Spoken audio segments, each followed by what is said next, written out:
My stepsister tormented my son at every family event by making jokes about his dad abandoning him. I made her husband leave her too. I had my son Jamie when I was 22, and his dad took off when Jamie was 2 years old. Just packed up one day and never came back.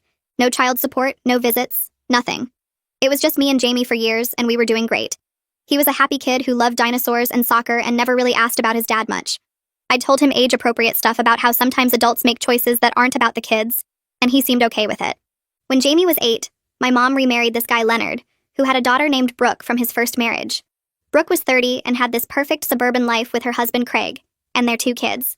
She immediately started acting like she was better than me because she had a husband and a traditional family.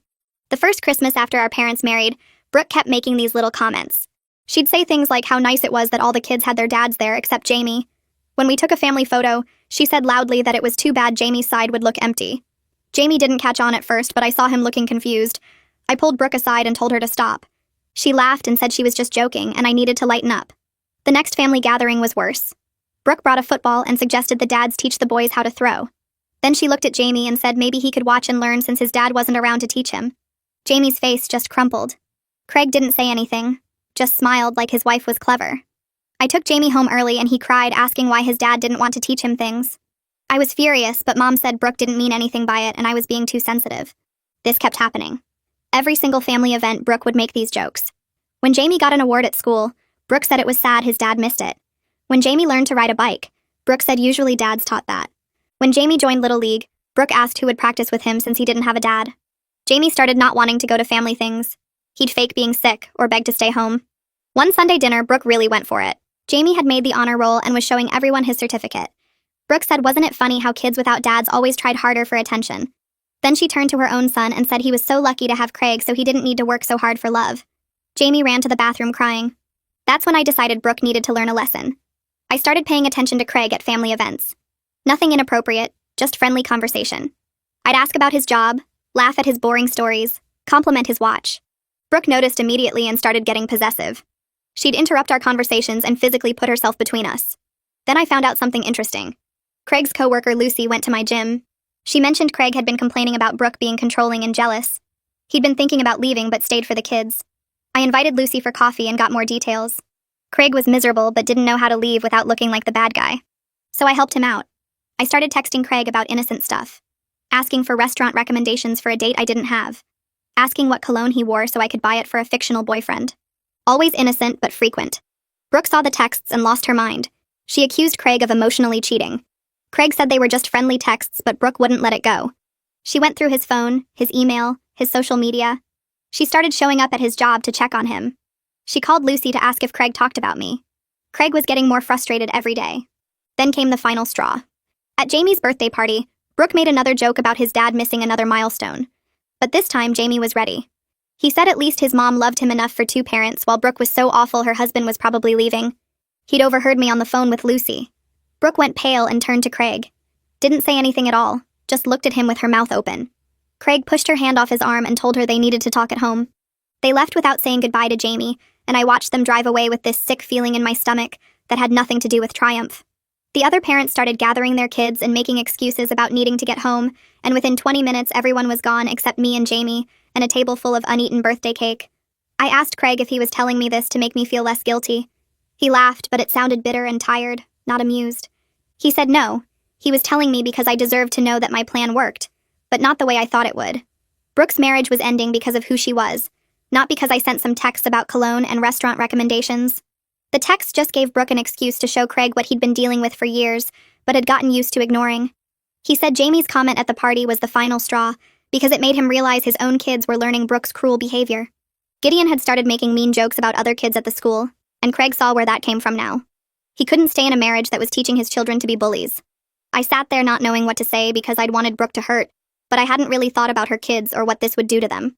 Craig stood up and said he needed to go, that he had a lot to figure out with lawyers and custody schedules. He stopped at the door and turned back to tell me he didn't blame me for what happened, but after Craig left, I sat on my couch staring at the wall for, I don't know how long. I got what I wanted, but it felt empty and complicated instead of satisfying. Jamie came out of his room where he'd been playing video games and asked if Mr. Craig was getting divorced because of us. My heart dropped into my stomach and I had to figure out how to explain adult relationships to an 8-year-old who already had abandonment issues. I pulled him down next to me on the couch and told him that grown-ups make their own choices, and nobody can make someone leave a marriage except the people in it. Jamie looked at me with these serious eyes and asked if Mr. Craig left because of what he said at the party. I explained that Mr. Craig and Aunt Brooke had problems before the party, before my texts, before any of this started. Sometimes adults stay in unhappy situations until something makes them realize they need to change. But that something isn't the cause. It's just the thing that makes them see clearly. Jamie nodded, but I could tell he didn't fully believe me, that he was carrying some guilt about his comment at the party. The next family gathering was Thanksgiving, and Helen called to ask if I was coming. Her voice was careful and neutral, like she was trying not to take sides, but also trying to hold the family together with both hands. I could hear the stress in every word, even though she was trying to sound casual. I didn't know if I could sit at a table with Brooke right now, not after everything that happened. I asked if Brooke would be there, and Helen said yes, and that Leonard thinks we all need to talk things through like adults. I almost laughed because adults had made this whole mess by not talking things through earlier. Helen added that it would mean a lot to her if I came, that she wanted her grandson at Thanksgiving and she missed me. The guilt worked, and I told her we'd be there. I decided to go to Thanksgiving because avoiding it would just make things worse, and I didn't want Jamie to feel like we were the ones being excluded. We'd done nothing wrong except defend ourselves after years of cruelty. When we arrived at Helen and Leonard's house, the tension was immediate and thick enough to choke on. Brooke was there with her kids but without Craig, sitting on the couch looking smaller and sadder than I'd ever seen her. She wouldn't look at me or Jamie when we walked in. Leonard tried to act like everything was normal, asking Jamie about school and showing him some new tool he bought for his workshop. It made everything more awkward because we could all feel the effort he was putting into pretending. Halfway through dinner, Brooke's son Gideon asked where his dad was. The table went completely silent and Brooke's face crumpled like paper. She said something about Daddy needing some space to think about things, her voice shaking. Then she looked directly at me and added that sometimes people pretend to be your friend, but they're really trying to hurt you. Jamie gripped my hand under the table so hard it hurt. I felt Helen's warning look from across the table telling me not to respond, not to make this worse. I bit my tongue and focused on my plate while Leonard tried to change the subject to football. After dinner, Leonard pulled me aside into his office and closed the door. He said he understood I was protecting Jamie, but I went about it the wrong way, and now the whole family was suffering. I felt my anger rising up hot in my chest. I told him the family was already suffering every time Brooke made Jamie cry, but nobody cared about that suffering because it was just one kid instead of a whole marriage. Where was his concern when Jamie was faking sick to avoid family events? Where was his protection when Brooke was teaching her own son to be cruel? Leonard opened his mouth and then closed it again. He didn't have a good response to that, and we stood there in uncomfortable silence until Helen knocked on the door to say dessert was ready. On the drive home, Jamie asked why Aunt Brooke looked so sad. I was surprised by his empathy after everything she'd done to him, after all the times she'd made him feel less than. I explained that her husband left, and that's really hard even when someone hasn't been kind to you. Losing someone you love hurts no matter what. Jamie thought about this while watching the streetlights pass by his window. Then he said he was glad his dad left before he was old enough to remember him, because watching someone leave seems worse. The comment broke my heart because no kid should have to be glad about that. Michelle finally called me back after I'd apologized 3 times via text. We met for coffee at the place near her apartment. She told me she wasn't judging my choices, but she was worried about where my anger took me and what it was teaching Jamie. I admitted I was worried too, that the victory didn't feel like I thought it would. It felt messy and sad and complicated. She asked what I wanted to happen when I started texting Craig, and I had to really think about my answer. I realized I wanted Brooke to hurt like Jamie hurt, to feel abandoned and humiliated and less than, but I didn't think through what that would actually look like, didn't consider her kids or the family breaking apart, or Jamie learning that revenge was an acceptable response to cruelty. The school counselor called the next week and asked to meet with me without Jamie. I felt my stomach drop because calls from the school are never good. She explained that Jamie was showing signs of worry about adult relationships. He'd been asking other kids inappropriate questions about whether their parents were happy together. He'd expressed concern that people leave because of things kids do or say. The counselor recommended family therapy to help Jamie process the separation between his parents, and now the separation he witnessed between Brooke and Craig. She said Jamie needed help understanding that adults make their own choices. I resisted the therapy suggestion at first because it felt like admitting I damaged Jamie. But the counselor gently pointed out that Jamie was already dealing with abandonment issues from his dad leaving, and recent events had made his understanding of why people leave more complicated. She wasn't blaming me, she said carefully. She just wanted to help Jamie. I agreed to find a family therapist, feeling like everything I did to protect Jamie somehow hurt him anyway. I'd wanted to shield him from Brooke's cruelty, but instead I'd taught him that manipulation and revenge were how you handle conflict. I'd wanted him to feel defended, but instead I'd made him feel responsible for a marriage ending. I left that meeting feeling like I'd failed at the one thing that mattered most. I found a family therapist who had good reviews and specialized in kids dealing with abandonment. The waiting room had toys and books, trying to make it feel less clinical, but Jamie still gripped my hand tight when we walked in. The therapist was a woman in her 40s with kind eyes who introduced herself and led us to her office. Jamie sat pressed against my side on the couch, his small body tense. She started with easy questions about school and soccer, getting Jamie comfortable before moving to harder topics. When she asked about his dad, Jamie said he didn't remember him much, just knew he left when Jamie was little. Then he mentioned the jokes at family events, how his aunt kept saying things about his dad not being there. The therapist asked how those comments made him feel, and Jamie's voice got small when he said they made him think maybe his dad left because Jamie wasn't good enough. My chest hurt hearing him say that out loud. She moved to the birthday party incident, asking what he felt when he said those words to his aunt. Jamie thought for a minute, then said he felt powerful because everyone got quiet and listened, but also scared because the adults looked shocked and angry. The therapist nodded like this made perfect sense and told Jamie those feelings were normal. She explained that sometimes when people hurt us, we want to hurt them back, but that doesn't always make us feel better. Jamie asked if he was bad for saying mean things, and she said no. He was a kid dealing with adult problems he shouldn't have to handle. The next week I went alone while Jamie stayed with a sitter. The therapist asked about my anger toward Brooke and what I hoped would happen when I started texting Craig. I tried to explain it calmly at first, talking about protecting Jamie and wanting Brooke to face consequences, but then she asked what I really wanted deep down, and something broke open in me. I admitted I wanted Brooke to know exactly how it felt to be abandoned and humiliated in front of everyone, the same way she made Jamie feel over and over at every family event. I wanted her marriage to fall apart, so she'd understand what it was like to be less than, to have people pity you, to watch your perfect life crumble. The therapist didn't look shocked or judgmental, just kept listening. She asked if I got what I wanted, and I had to sit with that question. Yes, I did. Brooke's husband left, her marriage ended, she lost her perfect family image. But it didn't feel satisfying like I thought it would. It felt messy and complicated, and now Jamie was in therapy dealing with the fallout. The therapist said revenge often feels hollow, because it doesn't actually heal the original wound. It just creates new ones. She asked what would have healed the wound, and I realized I didn't know. Maybe nothing could fix the fact that Jamie's dad abandoned him, and Brooke's cruelty just poked at that wound repeatedly. November turned into December, and my phone rang with my mom's number. Her voice sounded strained when she was invited us to Christmas Eve dinner, like she was reading from a script. I asked directly if she wanted us there, or if Leonard was making her call. The silence stretched long enough that I knew the answer before she said anything. She finally admitted she didn't know how to handle having both Brooke and me in the same room, that every family event now felt like walking on broken glass. I told her we'd skip Christmas this year. Maybe things would be better by next year. Neither of us believed that, but we said it anyway because that's what people do. Helen said she understood, and that she loved us, and I believed that part at least. After I hung up, I sat staring at my phone, realizing this was another consequence I hadn't fully thought through.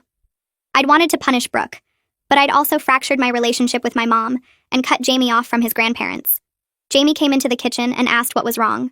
I told him we weren't going to Christmas Eve dinner at Grandma's this year. His face fell and he asked why not.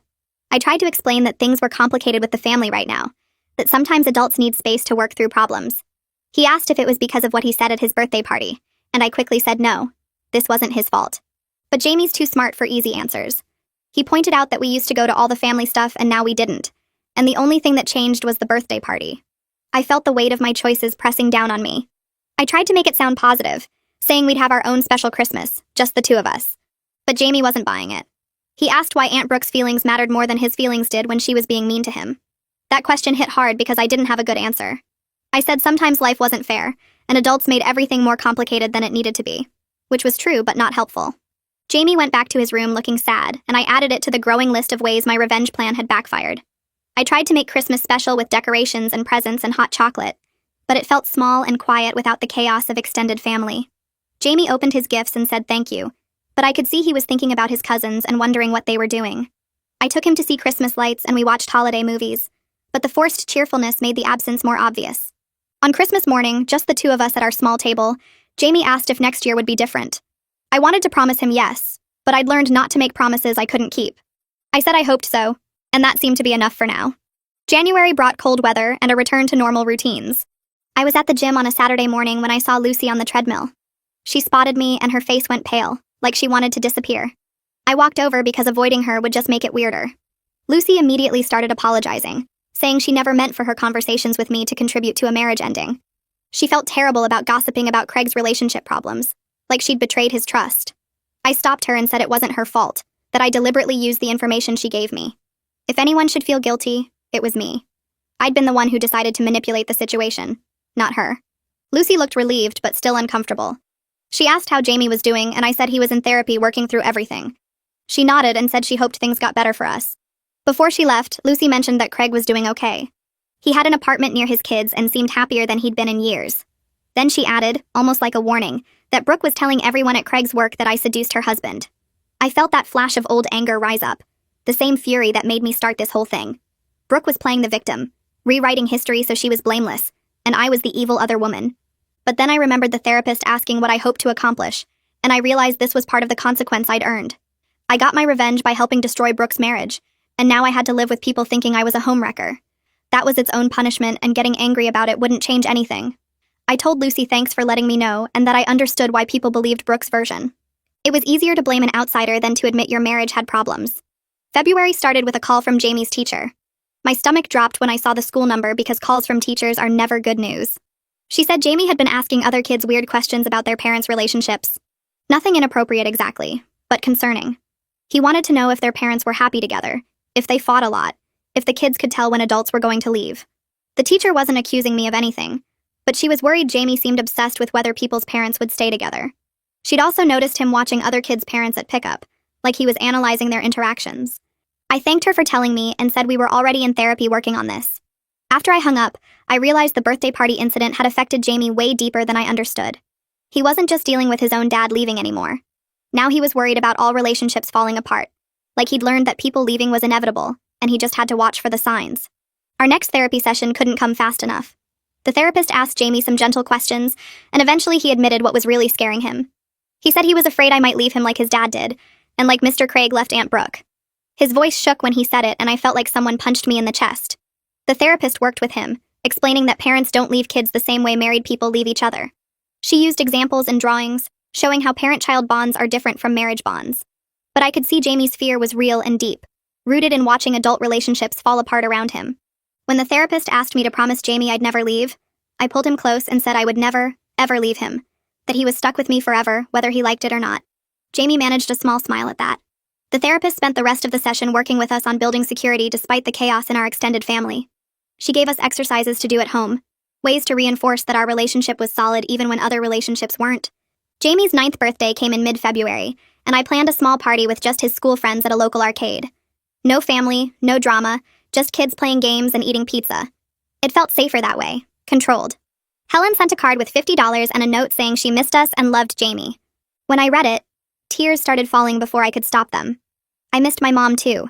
Missed the easy relationship we had before everything got complicated. Jamie asked why I was crying, and I said sometimes people cry when they're sad and happy at the same time. I was sad we weren't close to Grandma right now, but happy she still loved us. Jamie seemed to accept this explanation. Later that night, after his friends went home and Jamie was in bed, I sat with the card and realized my revenge on Brooke had cost me my relationship with my mom.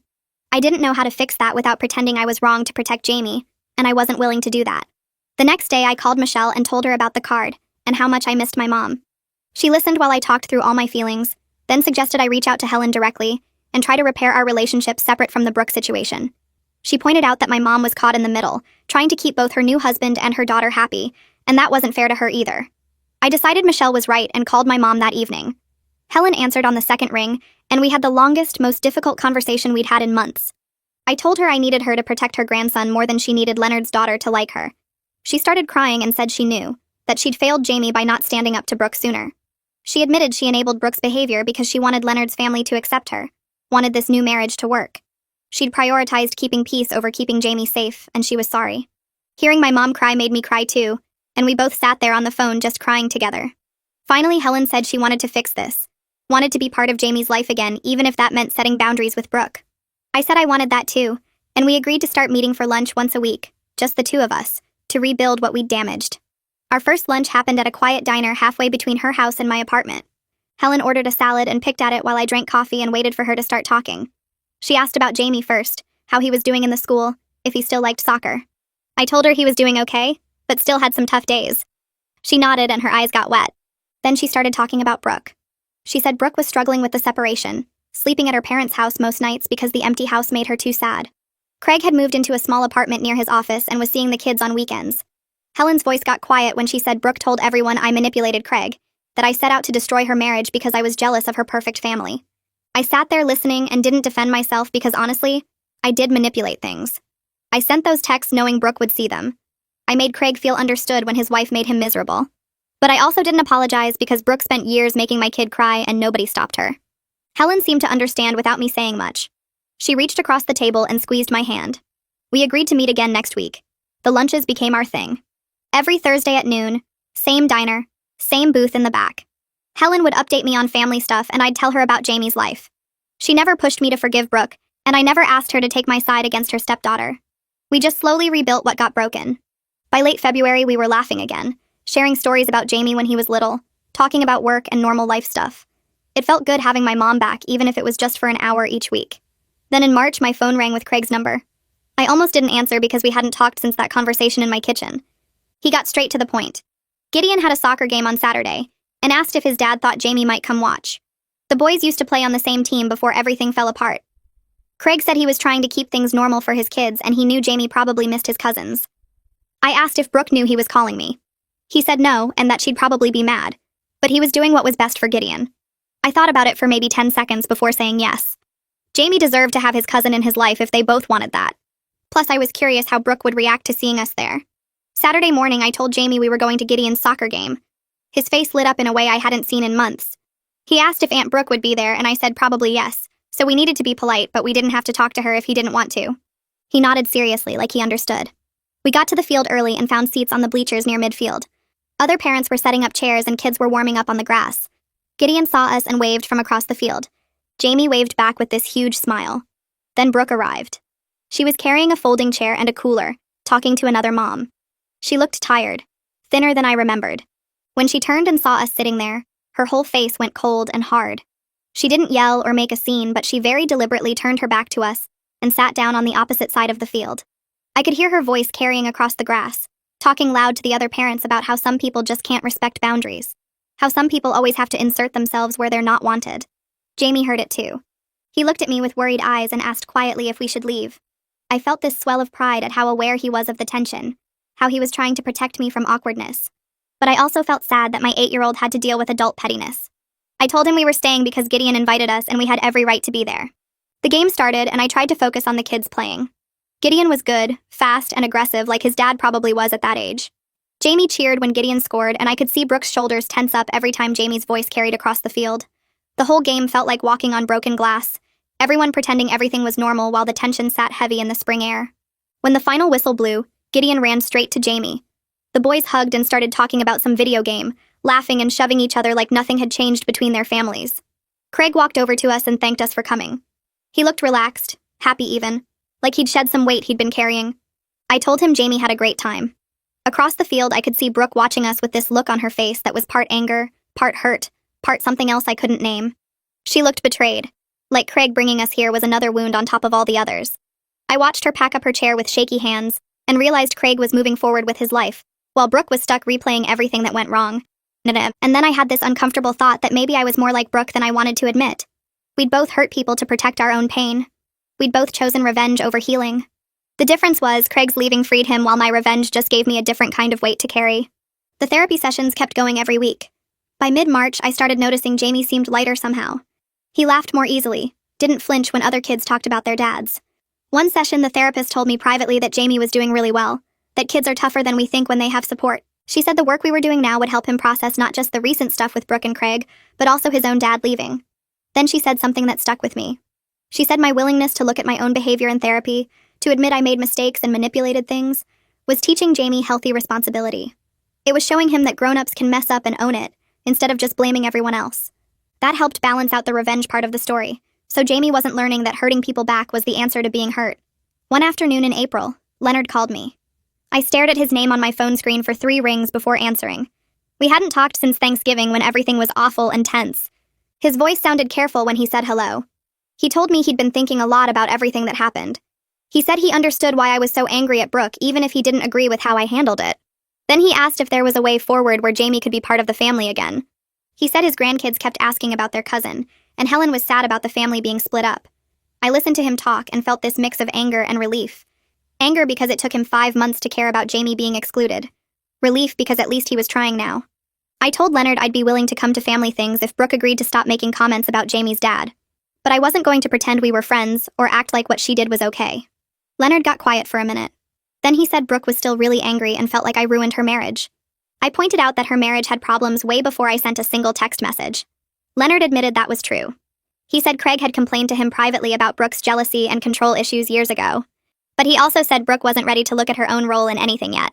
She was stuck in victim mode, blaming me for everything wrong in her life. We ended the call without solving anything, but at least we were talking again.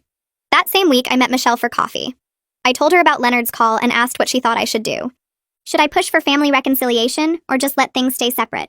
Michelle stirred her coffee and thought about it. Then she said something I needed to hear. She said Jamie seemed way happier now without the stress of Brooke's comments at every gathering. She said sometimes protecting your kid means accepting that some family relationships are just bad for you. Not every family bond is worth saving. I sat there thinking about how much easier life had been these past few months without dreading family events. But I also missed the idea of Jamie having cousins and extended family even if the reality was always complicated. Michelle pointed out that Jamie was seeing Gideon at soccer now anyway, so he wasn't completely cut off from his cousins. Maybe that was enough. May brought playoff season for Jamie's soccer team. They'd had a good year and made it to the semifinals. Raul pulled me aside after practice one day and asked if any family would be coming to watch the playoff game. Jamie was standing nearby and said quietly that it would just be us like always. I heard the resignation in his voice, like he'd accepted that family events weren't for him anymore. My heart hurt hearing that acceptance. As soon as we got home, I called Helen. I told her about the playoff game and invited her and Leonard to come watch. I made it clear I wasn't inviting Brooke. Helen hesitated for just a second before agreeing. She said they'd love to come support Jamie. It felt like a small step toward building a new version of family, one that didn't include everyone but could still work. The playoff game was on a Saturday afternoon. The weather was perfect, sunny but not too hot. I got there early to save seats and saw Helen and Leonard walking across the parking lot. Leonard was carrying this huge poster board sign with Jamie's number on it decorated with soccer balls and stars. When Jamie saw them in the stands, he broke into this huge grin. The game started and Helen and Leonard cheered louder than anyone else there. They jumped up when Jamie's team scored. They yelled encouragement when the other team had the ball. Leonard held up his sign every time Jamie touched the ball. I watched Jamie play better than I'd ever seen him play. He was confident, aggressive, totally focused. When his team won and advanced to the finals, Jamie ran straight to the stands. He climbed up and hugged his grandparents with pure happiness on his face. Helen was crying and Leonard was laughing and Jamie was just beaming. I stood there watching them and realized something important. Jamie could have family support without Brooke being involved. He could have grandparents who loved him and showed up for him. Maybe that was enough for now. Maybe a smaller family that actually cared was better than a bigger family that hurt him. The week after the playoff game, the therapist asked to meet with me alone. Jamie stayed in the waiting room playing on his tablet while I sat in her office. She settled into her chair and looked at me with that calm expression therapists always have. "Do you regret what you did?" she asked. I sat there for a long minute trying to figure out how to answer honestly. I regretted that Jamie overheard my phone calls with Lucy. I regretted that he got involved at all and said what he said at his birthday party. I regretted that the family split apart and holidays were now complicated. But I didn't regret making Brooke face consequences for her cruelty. I told the therapist all of that, trying to sort through the mess of feelings. She nodded and wrote something in her notes. Then she said something that made me feel less guilty. The consequences happened naturally from Brooke's own behavior and Craig's choices. My texts were just a catalyst for problems that already existed in their marriage. Craig was already unhappy. Brooke was already controlling and jealous. I just gave those issues a focal point. That didn't make what I did right, but it meant I didn't destroy a happy marriage. I just helped speed up the end of an unhappy one. School ended in early June and Jamie came home with his backpack full of papers and art projects. We sat at the kitchen table sorting through everything when he looked up at me. "Can we go to the beach this summer?" he asked. "Like we used to before Grandma married Leonard." I realized we hadn't taken a vacation in over a year. We'd been so caught up in family drama and therapy sessions that I forgot to focus on building good memories for just the two of us. I pulled out my laptop right there and started looking at beach rentals. I found a small cottage about 2 hours away that had availability for the last week of June. The pictures showed a blue house with white trim, close enough to walk to the beach. I booked it immediately and showed Jamie the photos. His face lit up in a way I hadn't seen in months. We spent the next 2 weeks planning what to pack and what we'd do at the beach. Jamie made a list that included building sandcastles, swimming, finding shells, and eating ice cream every day. I added sunscreen and books to my own mental list. The drive to the beach was easy with good weather and light traffic. Jamie talked the whole way about what kind of sandcastle he wanted to build and whether we might see dolphins. When we pulled up to the cottage, it looked even better than the photos. The owner had left a welcome basket with local cookies and information about nearby restaurants. We unpacked quickly and headed straight to the beach. The sand was warm under our feet and the ocean stretched out forever. Jamie ran toward the water and I followed, both of us laughing as the waves crashed over our ankles. We spent the afternoon building an elaborate castle with towers and a moat. Other families walked by and complimented our work. Nobody knew us or our complicated family situation. We were just a mom and her kid having fun at the beach. That night, we ate fish tacos at a casual restaurant with outdoor seating. Jamie got sunburned despite all my sunscreen efforts and his nose was bright red. After dinner, we walked along the boardwalk and got ice cream. Jamie picked mint chocolate chip and I got strawberry. We sat on a bench watching the sunset turn the sky orange and pink. "This is the best day ever," Jamie said with ice cream on his chin. I agreed and felt some of the tension I'd been carrying for months start to ease. The next morning, we went back to the beach early before it got too crowded. Jamie wanted to look for shells, so we walked along the waterline with a plastic bucket. He found sand dollars and spiral shells and pieces of sea glass. I found myself actually relaxing for the first time in forever. No family events to dread. No worried looks from Helen. No therapy appointments. Just me and Jamie and the ocean. We built another sandcastle, and this time Jamie insisted on making it a whole kingdom with multiple buildings. We worked on it for hours, adding details and fortifications. When the tide started coming in, we sat back and watched the water slowly destroy our creation. Jamie didn't seem sad about it. He said we could build another one tomorrow. That afternoon, back at the cottage, Jamie got quiet while we were making sandwiches for lunch. I could tell something was on his mind. Finally, he looked at me and asked if we could talk about Aunt Brooke. My stomach tightened, but I said yes. Jamie sat at the kitchen table and started telling me how he felt when Brooke made those jokes about his dad. He said he used to think maybe his dad left because Jamie wasn't good enough. Maybe if he'd been better at sports or smarter or funnier, his dad would have stayed. And Brooke's comments made that feeling worse. Every time she mentioned his dad being gone, it felt like proof that something was wrong with him. I put down the sandwich I was making and sat next to him. I told him his father leaving had nothing to do with him. His dad left because he couldn't handle being a parent. That was about his dad's problems, not about Jamie. And Brooke's cruelty came from her own insecurity. She felt bad about herself, so she tried to make other people feel worse. Jamie nodded, but I could see tears in his eyes. I hugged him, and we sat there for a while not saying anything. Later that day, we went swimming, and Jamie seemed lighter after our talk. We played in the waves, and he dunked me underwater when I wasn't expecting it. I chased him through the shallow water, and we both ended up laughing and exhausted. That night, we watched a movie on the small TV in the cottage and ate popcorn. Jamie fell asleep halfway through, and I had to carry him to bed. Looking at his peaceful face, I felt grateful we'd taken this trip. He needed this break from everything as much as I did. The next morning, Jamie woke me up early because he wanted to watch the sunrise from the beach. We walked down in our pajamas with blankets wrapped around us. The beach was empty and quiet. We sat in the sand and watched the sky change colors. Jamie leaned against me and asked if I was glad Mr. Craig left Aunt Brooke. I struggled with how to answer that honestly without teaching him that revenge was good. I thought about it for a minute while the sun came up over the water. Finally, I said I was glad Brooke understood how it felt to be abandoned and humiliated. She needed to know how much her words hurt. But I wished it hadn't happened in a way that hurt her kids or made our family fall apart. Jamie was quiet for a bit. Then he said he was glad he didn't have to hear jokes about his dad anymore. But he also said he missed seeing Gideon. I told him maybe they could still be friends even though things were complicated with the adults. Jamie nodded and said he hoped so. We got back from the beach on a Sunday afternoon. The apartment felt stuffy after a week away, so I opened all the windows while Jamie unpacked his bag. Monday morning, I went to get the mail and found a thick envelope with Brooke's return address. My first thought was to throw it away without opening it. But curiosity won, and I took it inside. I sat at the kitchen table and opened the envelope. Inside were 3 pages covered in Brooke's handwriting. I started reading and felt my anger building with every sentence.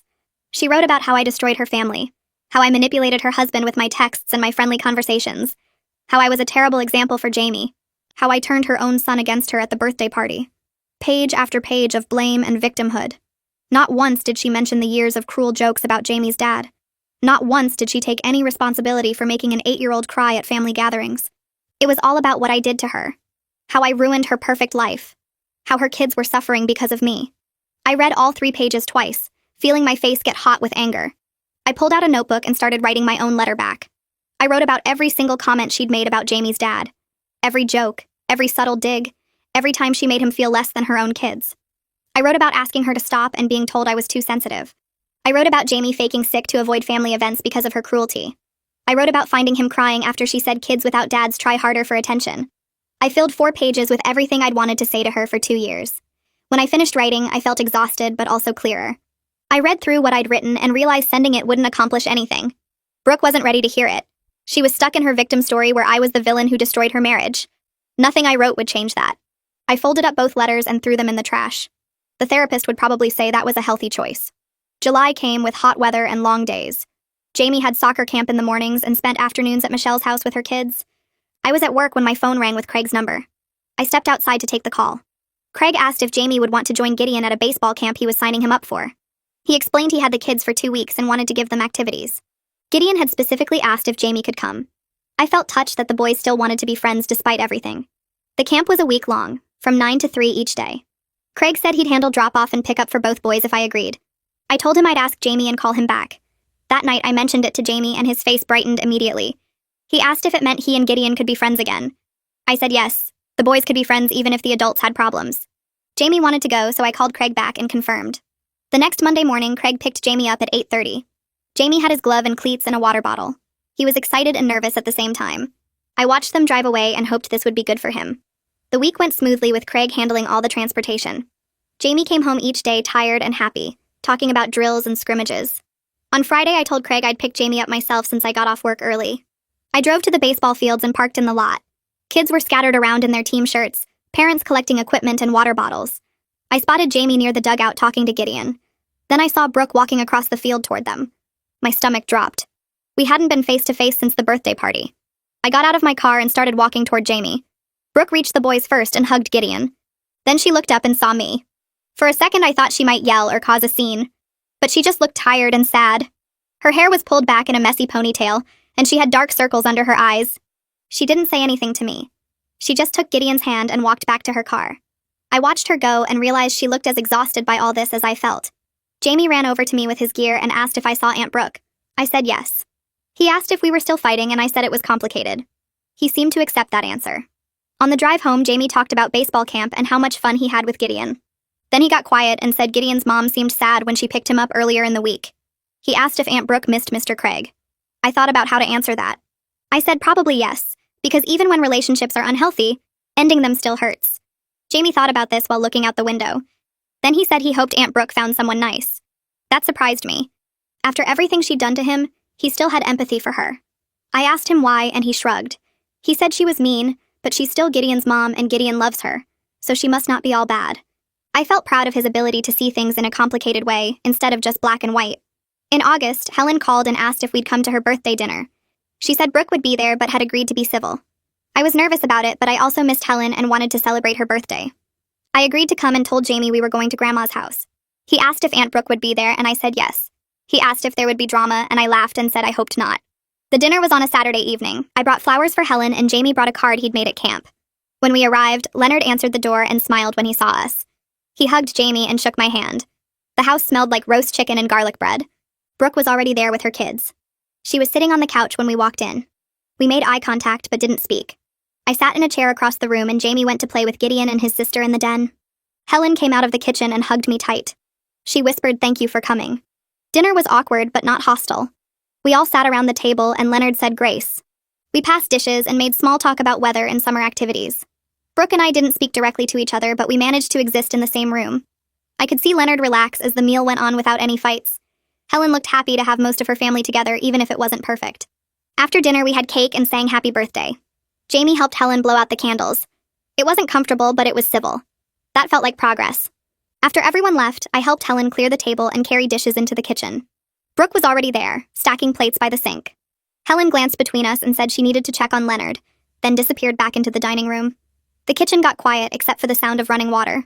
Brooke scraped food off a plate and didn't look at me. She set the plate down carefully and wiped her hands on a towel. Then she said quietly that she knew she was mean to Jamie and she was sorry. I almost dropped the dessert plates I was holding. My hands shook a little as I set them on the counter.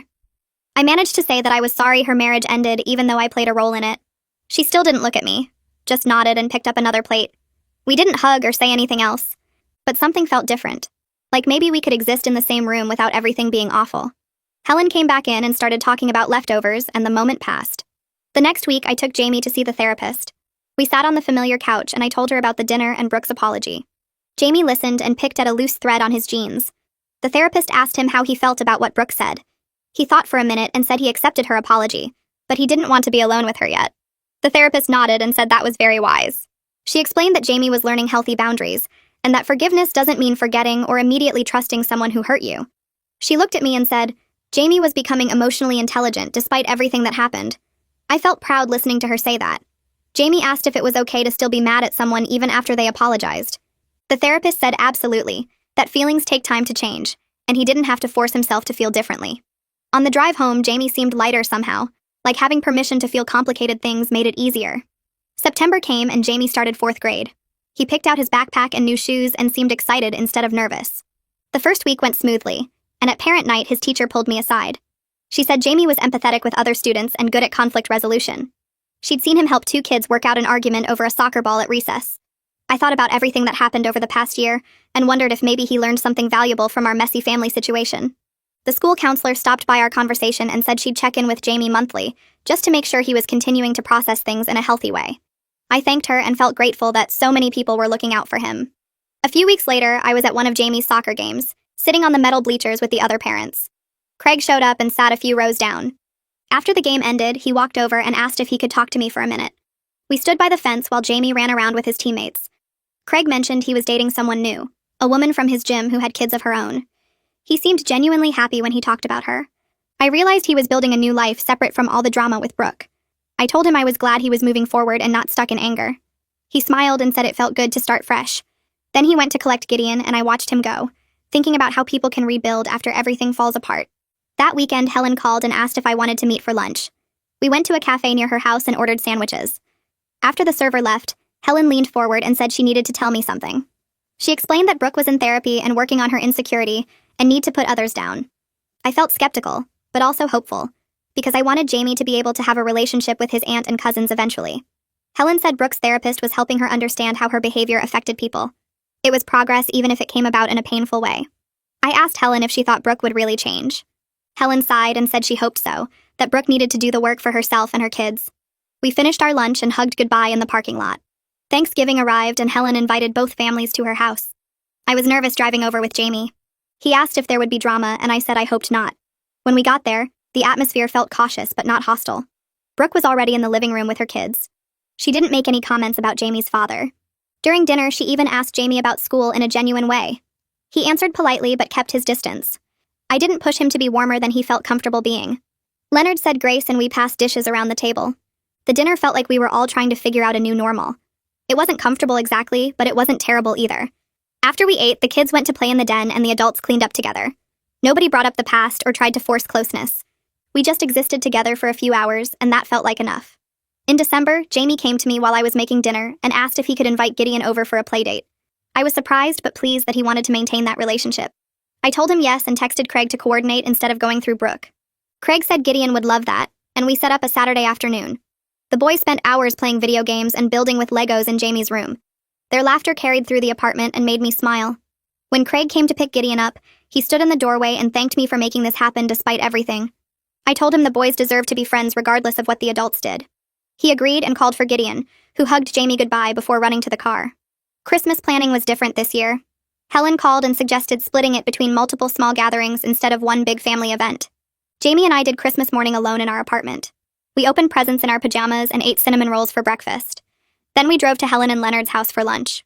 It was just the 4 of us and felt relaxed and easy. Later that afternoon, we went to Craig's new apartment where Jamie saw his cousins briefly.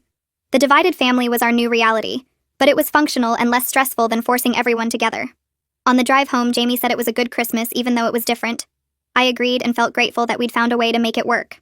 Our final therapy session of the year came right before New Year's. The therapist asked Jamie what he learned from everything that happened.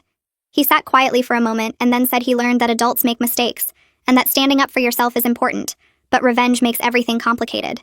He added that he was glad people couldn't make his mom leave him and that families can be messy, but still love each other. The therapist smiled and said those were very mature observations. She told Jamie she was proud of how much emotional growth he'd shown. Jamie grinned and asked if that meant he didn't have to come back. The therapist laughed and said he could take a break, but she was always here if he needed her. I had my own final session a few days later.